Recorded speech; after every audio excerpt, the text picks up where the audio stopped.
Не для подавления демократии, никакого приказа на применение оружия и чего бы то ни было против жизни. On the morning of August 19, 1991, Soviet tanks took over the streets of Moscow.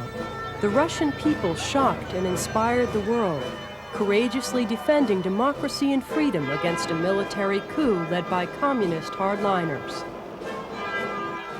The Western world heralded news of the end of communism and committed billions of taxpayers' dollars to the new democratic leaders who promised political and economic reform.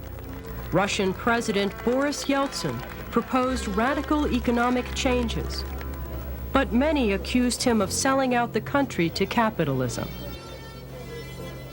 Communism had left a powerful legacy. People were taught for decades that making a profit was both illegal and immoral.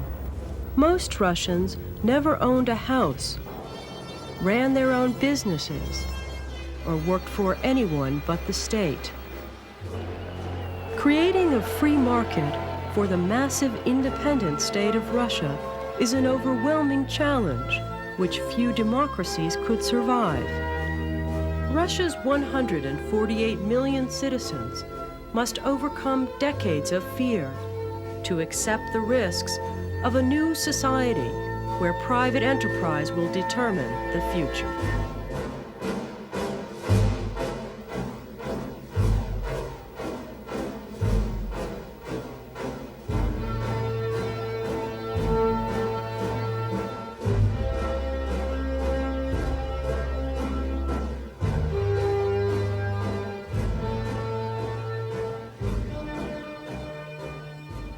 Our stories begin in 1990, 1 year before the coup, with a steelworker, a police chief, and an entrepreneur whose lives changed as economic reform dramatically transformed their country with each new season. Volodya, a former athlete, is one of a fresh breed of Russia's businessmen. At age 37, he took a chance opening his own company. His family, a 6-year-old son and wife Irina, paid a heavy price for this decision. Volodya's company was shut down, and he spent 9 months in prison.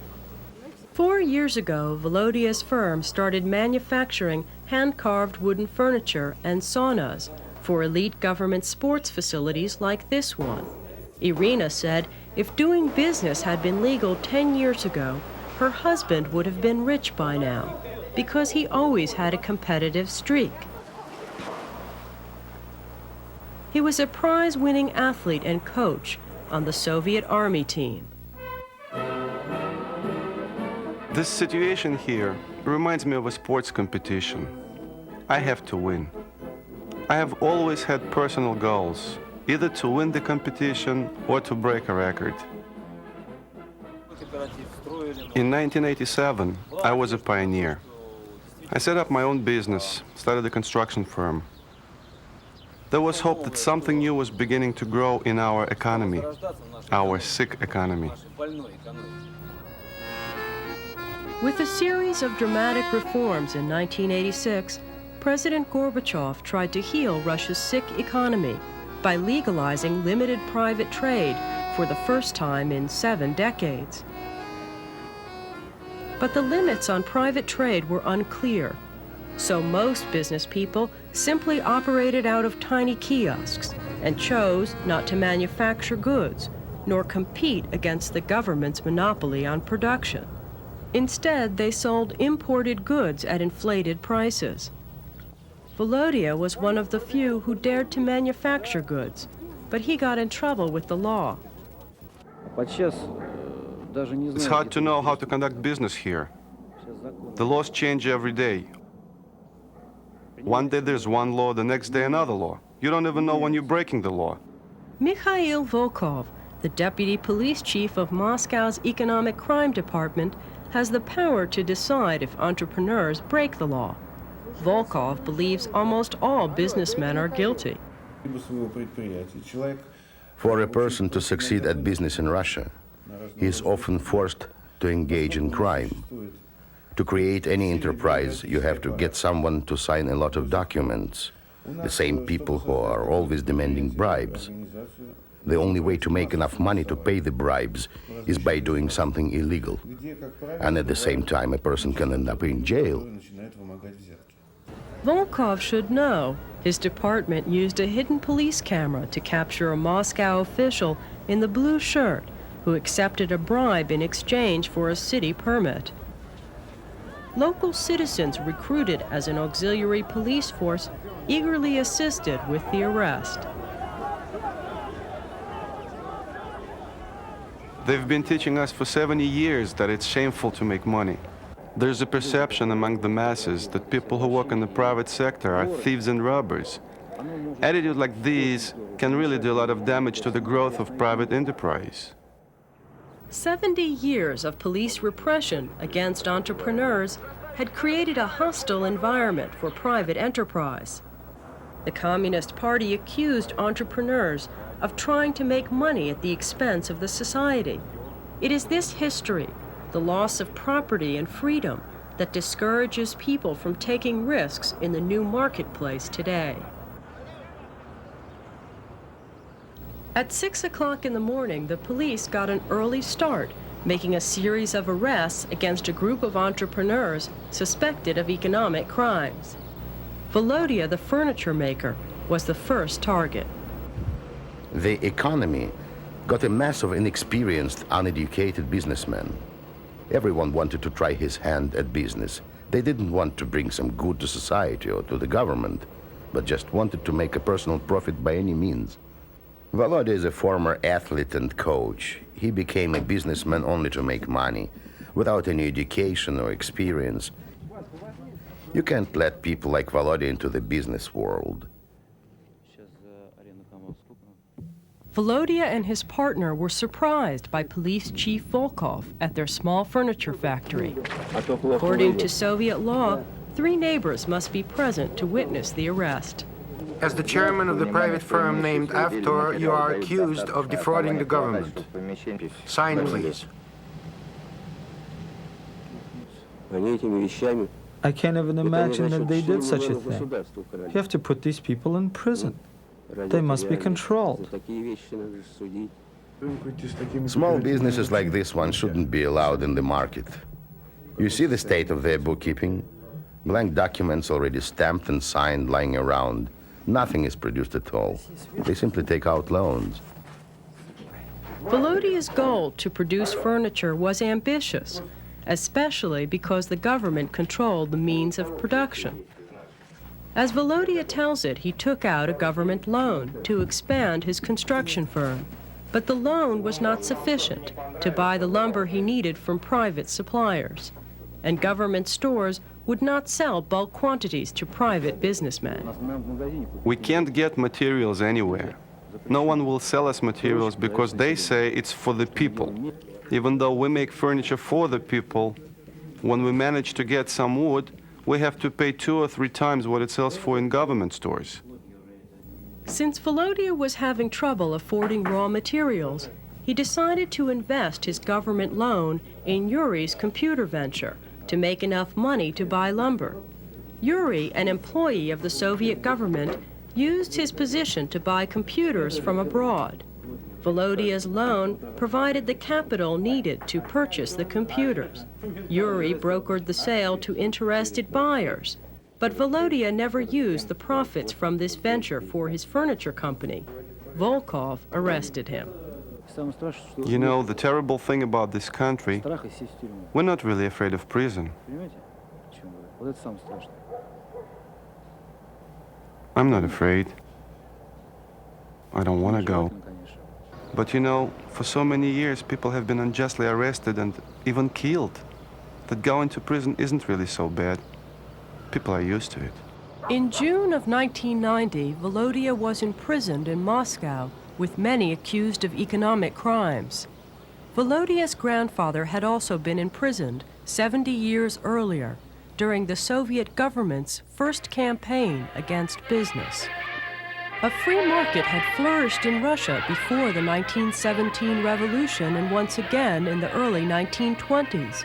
Goods which are not available in Russia today could be found on most street corners and in the marketplace. But with Lenin's death in 1924 and Stalin's rise to power, free trade came to a brutal end. Personal belongings, grain, and cattle were confiscated by the government, with angry farmers often destroying property in response. Well-to-do farmers called kulaks were branded enemies of the revolution.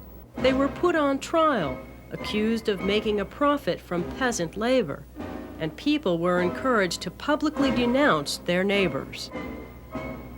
Hundreds of thousands of farmers, merchants, industrialists, and businessmen who could have fed and clothed the Russian people were imprisoned, exiled to Siberia, or killed. Lines for food, widespread shortages, and rationing started almost immediately. Hardships repeated today on the streets of Russia. The Soviet government became the sole provider, doling out food, clothing, and living quarters to workers. But when Russia's newly allowed free press uncovered Communist Party privileges and corruption at the expense of the population, one worker felt free enough to express his anger. I was born in a country where I was told that I was lucky, that I lived in the best, the freest country. But I figured out that this was neither the happiest, richest, nor freest country, but quite the contrary. Sasha Kondrashov, a steel worker, lives with his wife Shura and their 2 sons in a factory-subsidized apartment in Leningrad.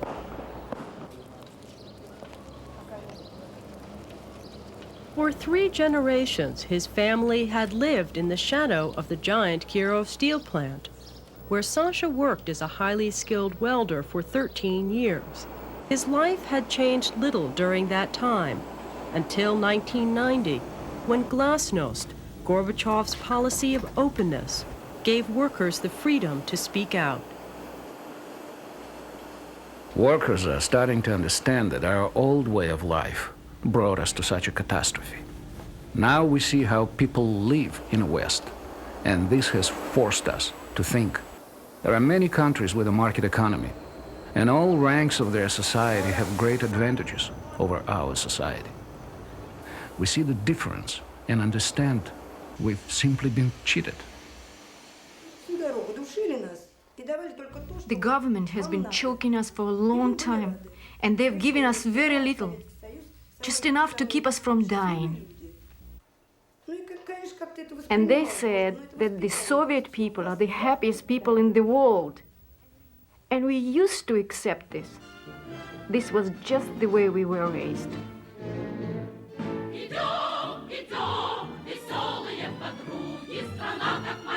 From kindergarten to adulthood, Soviets were taught that the quality of life under communism was better than that in the West.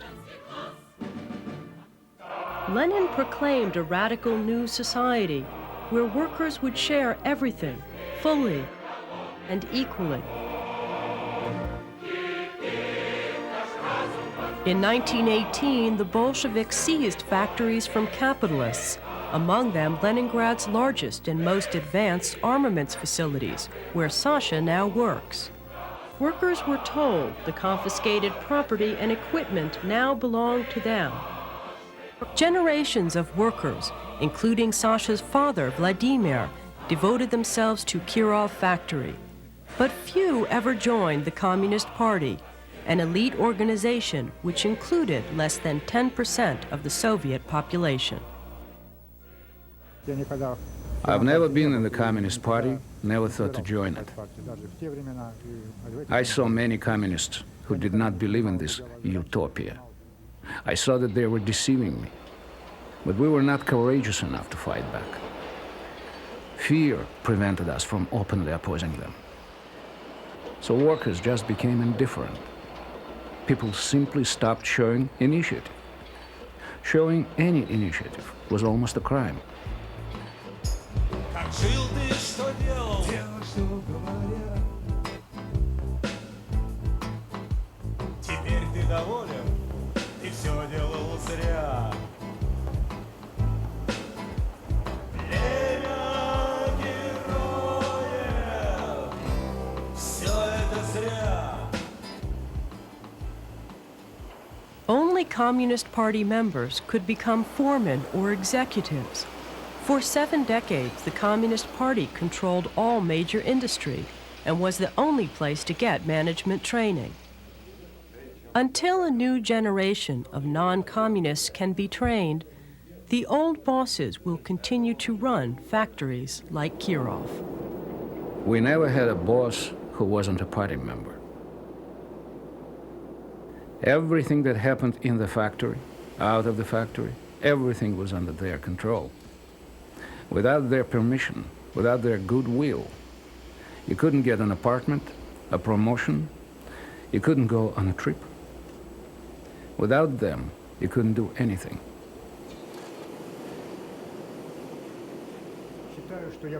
I could have lived a different life if I were born in a free country. I have 2 sons.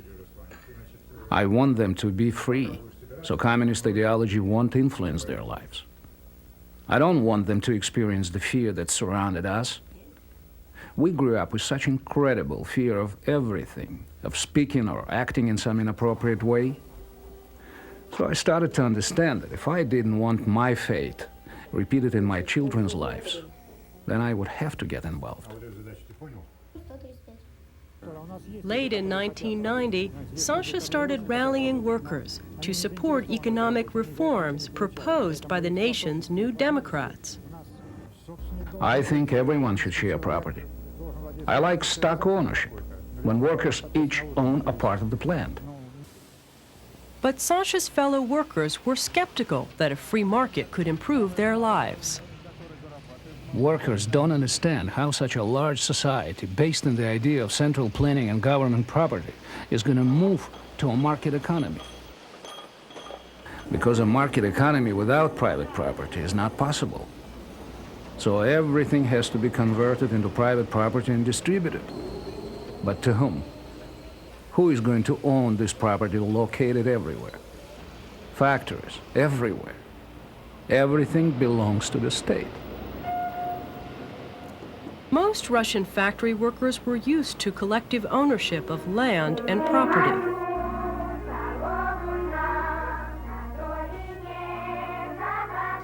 Prior to the revolution, Russia's rural peasant communities owned land communally, as they had for centuries. The village elders gathered to decide how property should be rightfully divided. Plots of land were exchanged each year to guarantee that no family would have an unequal advantage.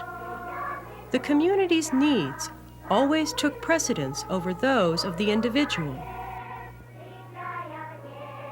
Soviet communism built directly on these rural communal traditions. Our ideology taught us that we must not have rich and poor people. The opponents of the market fear that some people will get rich. They fear that people will be upset if the neighbors live better than they. They don't understand that if a person works harder, he should earn more. All they say is that if a person is rich, he is bad, and he can't be an honest person. From the time I was born, I had no future, because here, everyone is equal. We don't get any profit from the results of our labor. It doesn't matter what we do, because we all get paid the same.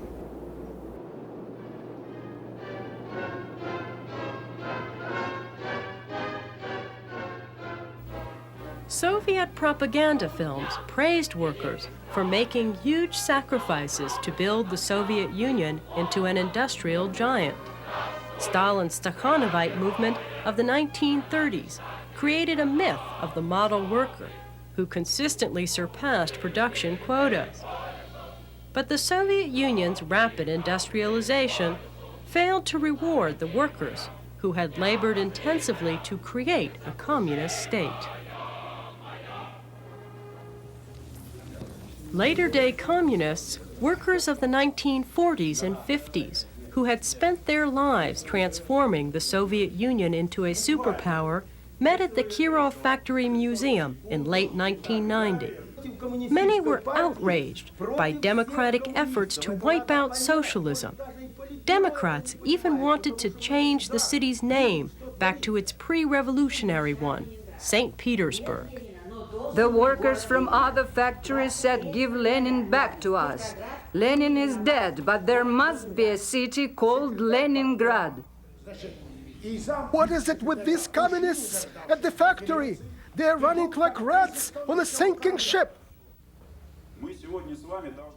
Today, we must remember Lenin and the tactics he used in the struggle. Before, we did not have to think about this. Now, we have opponents, and we must figure out how to tactically struggle against them. The party says it wants to help, but they only help with words. They'll never give up power. Who gives up power just like that? Not even in America. Power is everything. One of Sasha's strongest opponents was Viktor Ovchennikov, a young Communist Party member who worked only 200 yards away from Sasha at the plant. He was also an elected official on the city council. Younger conservative workers like Ovchennikov pose a powerful stumbling block to economic reform. We don't believe the market will improve workers' lives. Our country will not have the same things which the television and press show your country to have. It will take many, many years of development to reach your level of capitalism in the West. This is what the Democrats want to do. Why should we follow your path and repeat your mistakes? What do we need that for? I believe a market would give us the right to choose, opportunity to sell your own products and buy the things you really need. Not like now when we have to use ration cards and we have no choice. Until recently, most workers relied on state-run stores, where goods were sold at low subsidized prices. But as price controls were gradually lifted, the government could no longer afford to buy produce from farmers who could make more money selling to private stores. Living on fixed incomes, workers were caught between the collapse of the old system and the erratic rise of free enterprise. At the free market in Sasha and Shura's neighborhood, food was abundant, but there were more sellers than buyers. Farmers were being encouraged to produce and sell independently and to set their own prices based on market demand. But prices were spiraling upward. 1 pound of meat cost a day's pay. Even the barest essentials were becoming unaffordable, and the free market promised even higher inflation. They've been talking about a free market for a long time now. What is it with this market? I make 350 rubles a month. What can I possibly buy? Workers can't pay these prices. We can only look and walk away. What a nightmare.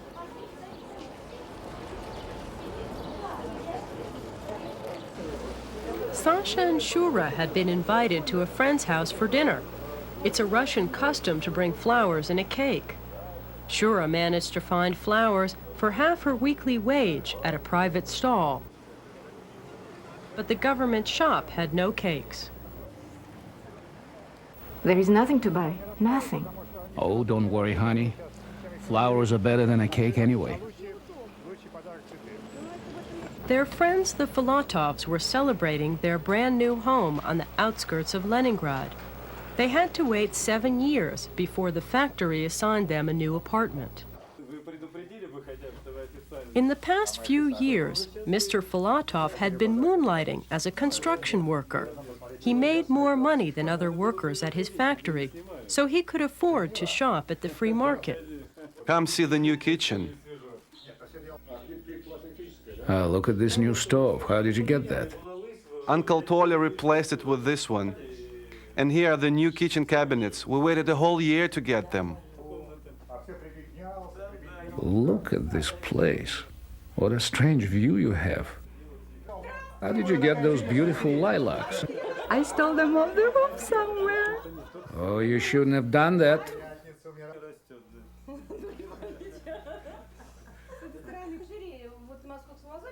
You asked me why I don't start my own business. If I had opened the business some years ago, I would be living in a better apartment.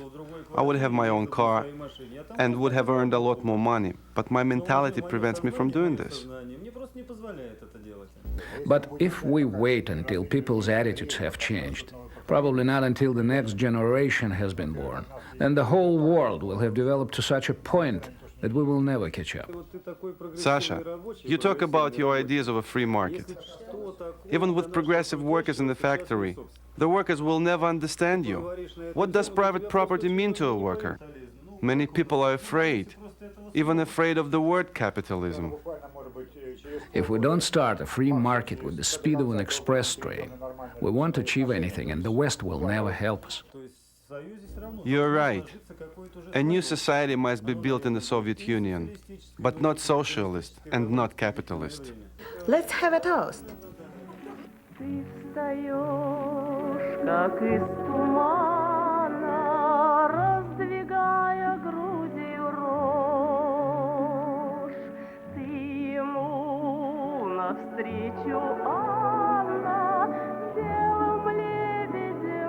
The White Nights of Leningrad.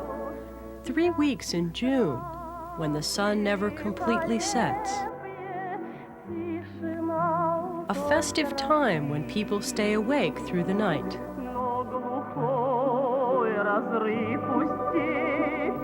Sasha needs to rest after work. His struggle for democracy takes so much out of him. I understand this.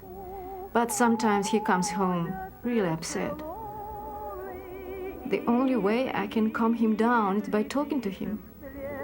How else can I help? I can only calm him down by talking to him.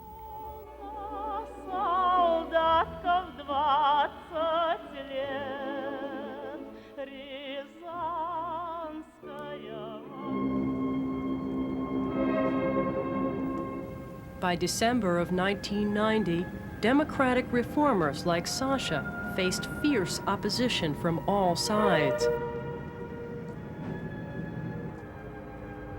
The Russian people were growing impatient, with unfulfilled promises to improve their lives. Right-wing conservatives adopted a strategy to exploit widespread discontent.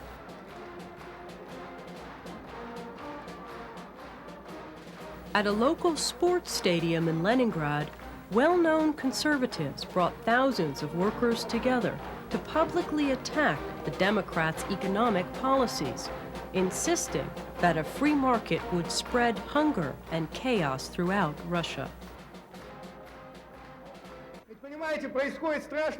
Terrible things are happening in our country today. Who carried out this foreign policy? Who is guilty of what happened in the Baltics, in Germany, Romania, and in the socialist world? Where is the socialist world? Can I agree with the law that sells land? No. What does the selling of land mean? Who will buy this land? Only millionaires with pockets full of money. Can I watch my motherland be overrun and destroyed? What if a millionaire from Leningrad or from the Caucasus buys the land where I swam and grew up? I can't imagine that. But many elected officials advocate the buying and selling of land. This is just the beginning of the moral terror forced upon us by the so-called Democrats. The terror will deepen when they take full power in their hands. The Democrats will spill rivers of the nation's blood. I say no to the Democrats. Russia has had enough.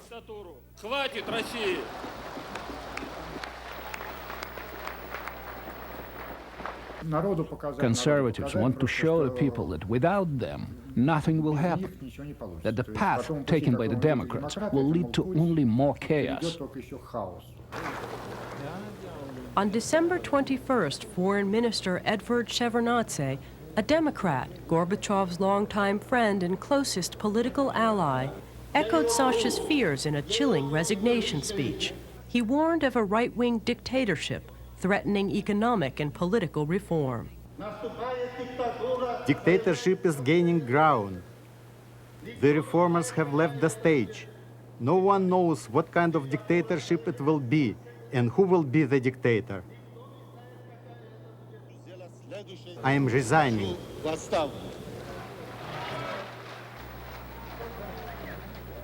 The resignation of a powerful reformer like Shevardnadze showed other Democrats that economic reform was in danger. In Leningrad, the democratically elected deputy mayor Alexander Shelkanov, in office for only a year and a half, desperately pleaded with workers from the city's major defense plants to be patient and support market reform.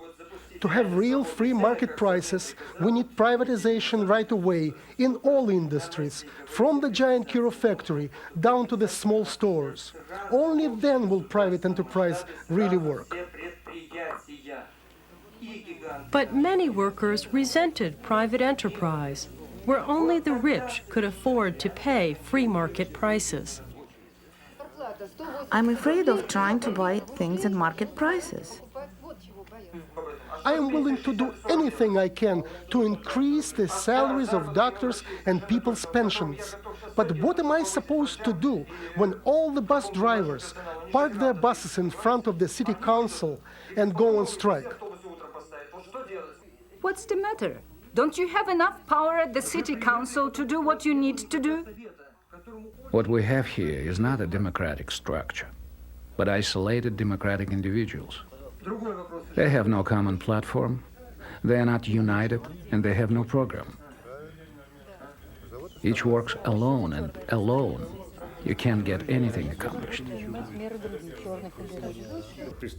People know that under Stalin at least there was something in the stores. They don't think that things will get better in the future. So people say, what's the point of hitting bottom? What do we need that for? Let's get someone strong who can create order and discipline. These are their demands. President Gorbachev satisfied the public's demand for order by enlisting the KGB and police. Gorbachev gave Deputy Police Chief Volkov's department sweeping powers to freeze bank accounts, confiscate property, and arrest entrepreneurs. A dark reminder of how the government had used the secret police 70 years earlier to crush the free market. The government can only isolate these people from society and reform them, because they are harmful to society. Our aim is to prevent such people from entering the market. Police tactics included Soviet television broadcasts of videotapes featuring the arrest of entrepreneurs. During the winter, over 10,000 businessmen were arrested, blamed for causing widespread shortages of food and consumer goods. Volodya, the furniture maker who had been arrested 7 months earlier by Volkov, was among those serving time at Moscow's Butyrka prison. They interrogated me the whole night until 5 a.m. There were many documents taken during the search. I asked the police to give me copies. I might need them. They said I wouldn't be needing any documents because I was under arrest and would never be free.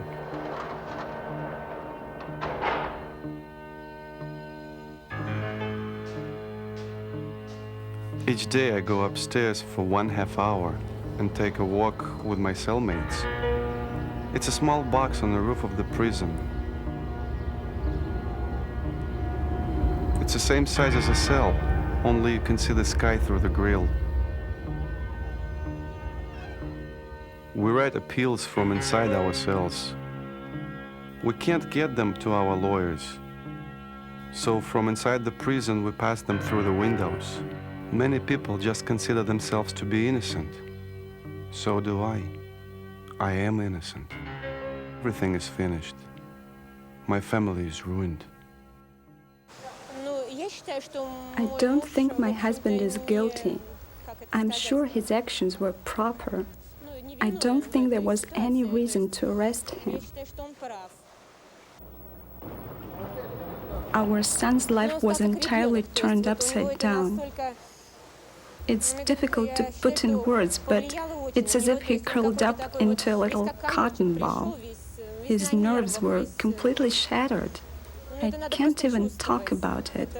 You just have to feel it.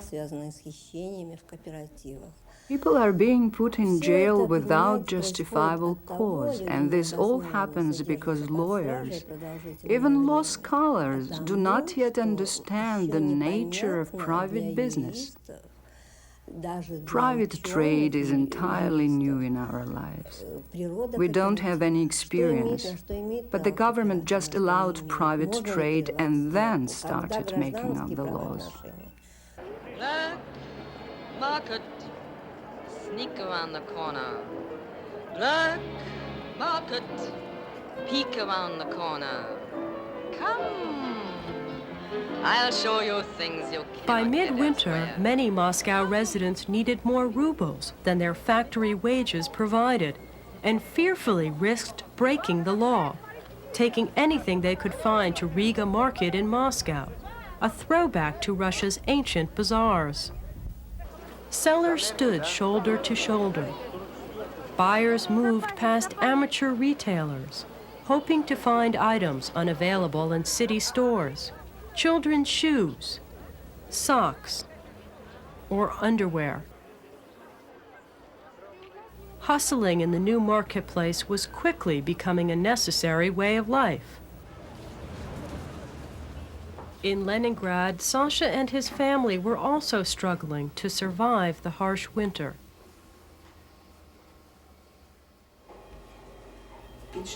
Look at my cat.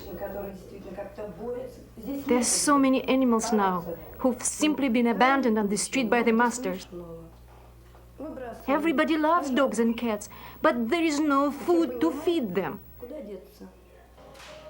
It's good that people still have some old things, but we will wear out this pretty soon. And when they've gone, what will happen to all of us? Nobody knows. Sasha had resorted to selling his blood twice a month at a local clinic. He earned nearly 2 weeks' salary for every pint of blood he gave. This month's payment was supposed to buy a pair of sneakers at the free market for his youngest son. During the winter, many of Sasha's fellow workers stopped speaking to him. They accused him of exposing Russia's problems to outsiders. Of course, people are shaken when everything is disappearing before their eyes, and they see that soon there might be nothing in the stores, and that they might even starve. This makes them afraid of everything.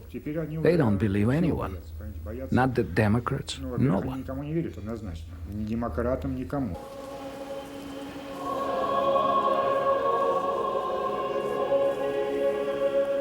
People had begun to return to churches, most of which had been destroyed since the earliest days of the revolution, when religion had been banned, and communism was supposed to have taken its place. Sasha hoped to baptize his sons, an expression of faith which he had been denied. It is very important now that we console and help each other, because times are really hard for all of us. We've become disoriented. We don't have anything spiritual or any kind of morality. Everything was crushed. Even communist ideology. All this was crushed. The people are simply disheartened. They need moral support.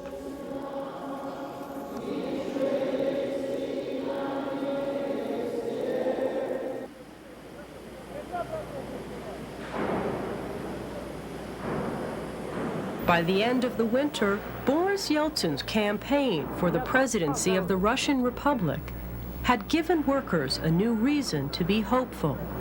Sasha took the extraordinary step of contacting Yeltsin and inviting him to visit the Kirov plant on behalf of the Workers' Committee. Yeltsin needed the workers to support his battle to take power away from the Communist Party. And Sasha wanted Yeltsin's support in helping Kirov workers to share directly in the ownership of the plant.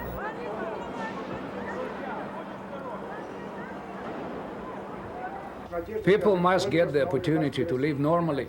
We need normal laws. We believe Yeltsin. We know he won't do anything against the workers. Our major goal is to kick the Communist Party out of the factory. Kicking out the party will create normal economic relations. People will be able to work without politics influencing their lives. The situation we have here is incredible.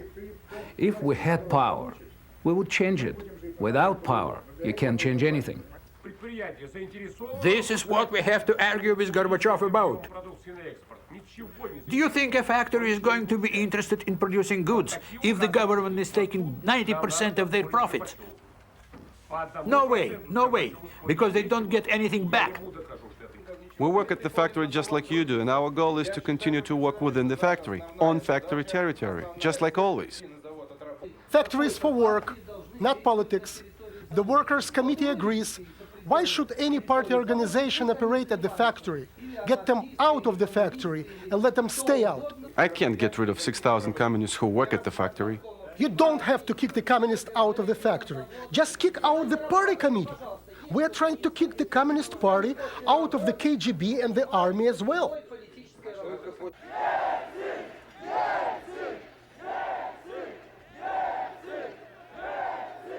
4 days later in Moscow, a spontaneous demonstration broke out in support of Yeltsin.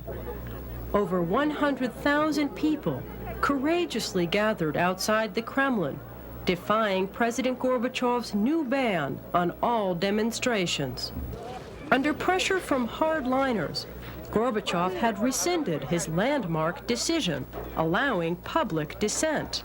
He ordered 50,000 troops into the streets.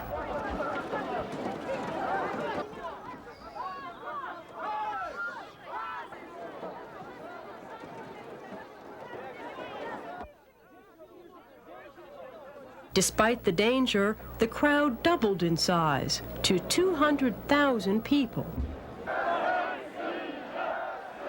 Intimidation had failed. Force was the next step. But that night, faced with the prospect of a bloody confrontation, Gorbachev backed down. Now, hardliners in his cabinet knew they had lost Gorbachev's crucial support. Their frontman was not towing the party line.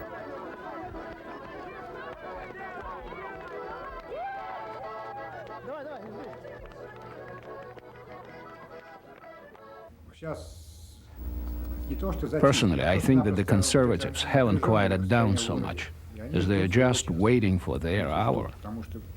They can wait because they've still got all the power.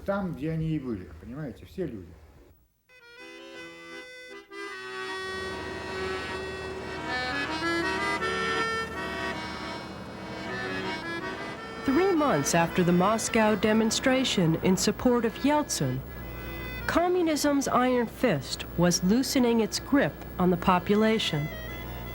People expressed confidence in their new freedoms as the nation prepared for the first presidential elections ever held in Russia's history. In Leningrad, Sasha was busy organizing a rally to support Boris Yeltsin's campaign. We are facing a very complicated period in our history. The whole future of the country is now in our hands. Boris Nikolaevich Yeltsin was the first among the leaders of the Communist Party to recognize that this house of communism would not give room to our families.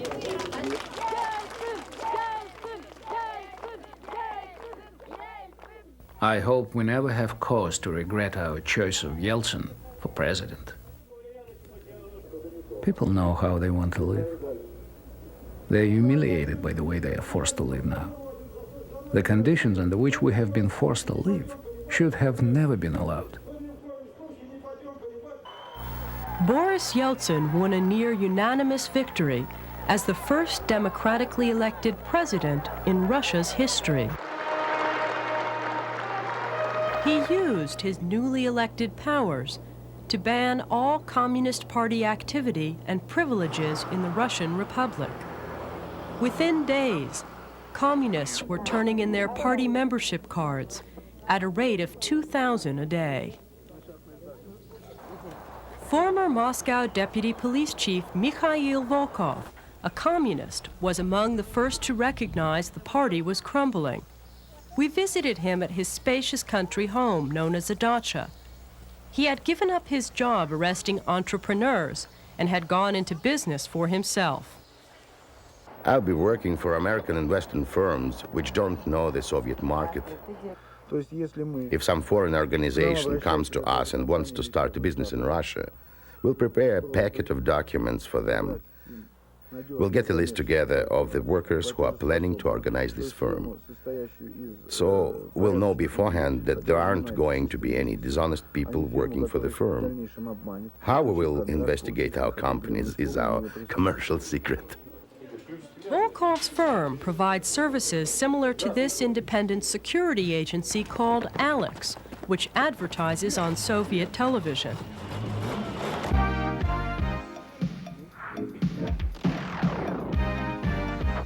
Alex is composed of former KGB officers, ex-policemen, and veterans of the Afghan War.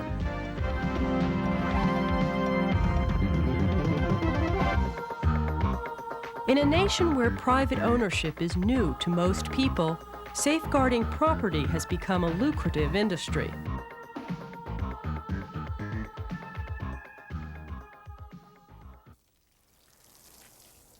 Most former party officials who once controlled the economy now wield enormous influence in the private sector.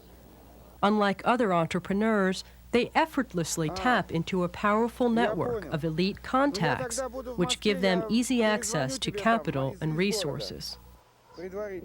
If I were an average investigator, I would work with average people. But having been the chief of a major department, I circulated in certain circles. Connections, of course they'll remain. Where else would they go? Volodya, the young manufacturer, who Volkov had arrested 9 months earlier, was temporarily released from prison in June of 1991. He was awaiting trial and could still be sentenced to a long term in prison. There are many smart people in prison. There are 127,000 people in labor camps now. They were all prosecuted for economic crimes. All these people were sent to prison during the last 2 years. I can't say that all these people are innocent. There are some who are guilty. But if you release the majority of the people, they could have really benefited the country. I'm waiting for my trial. If I'm found guilty, I'll serve my time.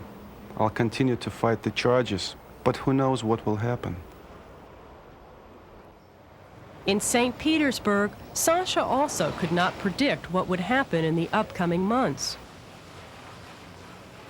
Price increases on food and consumer goods in April of 1991 had left Sasha with no choice but to take a second job working for his friend Mikhail Mokrousov at a small private furniture-making factory. Sasha earned 3 times more working for the private firm than he earns at his factory job. But between the 2 jobs, he worked over 70 hours a week, and his job at the private firm was not very secure. City officials had tried to shut down his friend's company 6 times in the past year. My boss could be arrested or his firm closed down by the powers not interested in moving to a market. I have this feeling that I'm a rabbit who's being hunted. There's always a feeling that someone's aiming a gun at me. Here's a good example. The local city government sent me an order as the owner of a small private enterprise. Kirov Regional Committee orders you to send your best trucks to collect the harvest. There's no discussion here about payment to me. It's even called a command. I asked if this order was serious or were they kidding. And they said, no, we're serious. At this city council meeting run by Democratic Deputy Mayor Alexander Shelkonov, many of the newly elected Democrats, still inexperienced in managing a market economy, operate just like their communist predecessors. They issue orders instead of creating new laws that encourage business. We spent 2.5 years trying to convince an American company that they should build a theater in Leningrad, not in some other city where they had offers.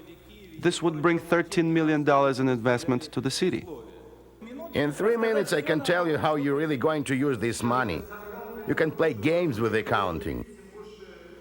The city council should be involved in the management of the theater in order to avoid games with the money. This is the major point that you always miss in the West when discussing Soviet problems. You think it is enough to simply start a free market and everything will fall into place. It's easy for you to think like this when you've had a free market for hundreds of years already.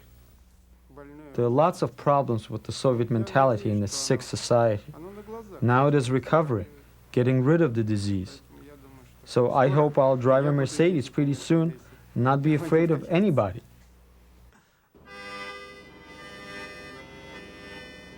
By late summer, people were more optimistic than ever before. At the factory, Sasha's fellow workers had begun to trust his efforts to privatize their workplace. And after a year of struggle, Democrats had finally forced Gorbachev to negotiate a new union treaty, which would divide up Communist Party power and resources. But the conservatives in Gorbachev's cabinet did not go along with the plan. They refused to give away the country they had ruled for over 70 years. Under the circumstances, we have no other alternative but resolute action in order to stop the country from sliding into catastrophe. In desperation, hardliners attempted to take over the government. They ordered tanks and troops into Moscow and Leningrad. But Democrats like Sasha were unwilling to lose everything they had been fighting for. It is natural for a person to wake up and think that tomorrow will always be the same as today. Then suddenly, in one day, all his hopes are shattered. The city mayor told us that the KGB could easily take over the city government. So Mayor Sobchak came straight to the factory, where he could communicate directly with Yeltsin through special factory phone lines. We understood that if this illegitimate government took power, then Sobchak and those who supported him would be the first to go to prison or be killed. We understood that the first thing was for our factory to stop being obedient, indifferent, a collective, so that people could see the situation for themselves and take a stand. It's hard to express the tension we felt that night. We learned how weak we still are compared to the old power, because very few people came out to support democracy, not like in Moscow. The mayor of Leningrad, Sobchak, called for a general strike and asked me to assemble Kirov's workers at 8:30 the following morning. The New York Times cited Sasha Kondrashov for organizing over 10,000 workers in a strike to defend democracy. There are demonstrations in Moscow and in all regions of the country. We need to demonstrate our strong support of the Russian government and of Yeltsin. Don't hit him. That's what they expect of us, some sort of confrontation. What surprised me a little were the people from other factories. They didn't want to take action. Maybe they were scared of their factory's administration. But I saw that in their minds, they were with us. When we got to the palace square, we saw the demonstration. Our column was yelling, "Down with the junta!"